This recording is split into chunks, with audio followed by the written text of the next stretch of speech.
தோழமைகள் அனைவருக்கும் என்னுடைய வணக்கத்தை தெரிவித்துக் கொள்கிறேன். நான் உங்கள் தோழி நகைச்சித்ரா. இன்னைக்கு நம்ம நிறைய பிரச்சனைகள் ஃபேஸ் பண்றது எல்லாமே தவறான புரிதல்களால ஏற்படக்கூடியதுதான். ஸோ, இந்த தவறான புரிதல்களுக்கு நம்முடைய வார்த்தைகள் தான் காரணமா இருக்கு அப்படின்னு சொன்னா நம்புவீங்களா? ஆமாங்க. நம்முடைய வார்த்தைகள் அப்படின்றத தாண்டி நாம பேசக்கூடிய விதம்.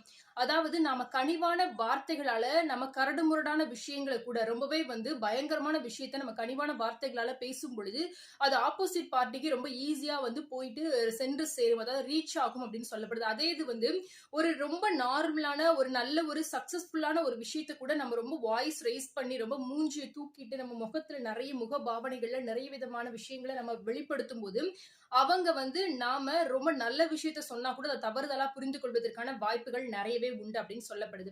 அதனால நீங்க யார்கிட்ட பேசுறதா இருந்தாலும் கூட உங்களுடைய வார்த்தைகள்ல கவனம் வைக்கிறதுக்கு முன்னாடி உங்களுடைய வாய்ஸ் டோன், அதாவது உங்களுடைய வார்த்தையினுடைய அந்த ஒரு சத்தத்துல நீங்க எந்த அளவு நீங்க சவுண்ட உயர்த்தி பேசுறீங்க, எந்த அளவு குறைத்து பேசுறீங்க அப்படின்றதுல கவனமா இருங்க. ஆப்போசிட் பார்ட்டியை நீங்க எப்படி மதிக்கிறீங்க, அவங்களுக்கு எந்த மாதிரியான மரியாதை கொடுக்குறீங்க அப்படின்றது நீங்க பேசக்கூடிய வார்த்தைகள்ல மட்டும் இல்ல, உங்களுடைய வார்த்தைகளினுடைய சத்தத்திலையும் இருக்கு அப்படின்னு சொல்லிட்டு நிறைய விதமான ஆராய்ச்சியாளர்களால சொல்லப்படுது. அதனால நான் என்ன பேசினாலும் தப்பா புரிஞ்சுக்கிறாங்க, எனக்கு எப்படி பேசணும்னே தெரியல அப்படின்னு ரொம்பவே புலம்பக்கூடிய உங்க ஃப்ரெண்டுக்கு இந்த ஒரு வீடியோவை ஷேர் பண்ணுங்க. நீங்க என்ன பேசுறதா இருந்தாலும், நீங்க என்ன மாதிரியான வார்த்தைகளை நீங்க பேசுறதா இருந்தாலும் கனிவான வார்த்தைகள்ல பேசுங்க. உங்களுடைய காரியங்களை சாதிச்சு கொள்ளுங்க அப்படின்ற விஷயத்த சொல்ல மறக்காதீங்க. இந்த ஒரு வீடியோ உங்களுக்கு யூஸ்ஃபுல்லா இருந்தது அப்படின்னா லைக் பண்ணுங்க, உங்க ஃப்ரெண்ட்ஸ் அண்ட் ஃபேமிலிஸ்க்கும் ஷேர் பண்ணுங்க. மறக்காம சேனலை சப்ஸ்கிரைப் பண்ணுங்க.